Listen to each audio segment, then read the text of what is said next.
Napagawi na ba kayo sa Bell Church sa may La Trinidad, Benguet? Matatagpuan ito malapit sa border ng Baguio at La Trinidad, Benguet.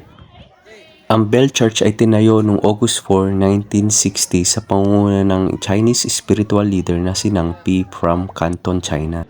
Dito matatagpuan ang iba't ibang klase ng Buddhist artifacts at literatura ng historya ng China.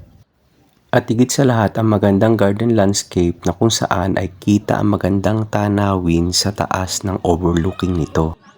Na siya naman nakakamangha dahil halos kita ang buong bayan ng Baguio at kalapit na barangay ng Benguet.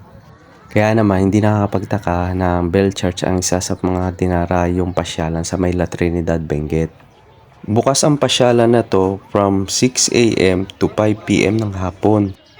Paalala nga pala, meron silang lunch break ng 12 noon to 1:30 p.m. Kaya kung mapapagawi kayo ng Baguio ay sama nyo sa itinerary nyo ang lugar na yan.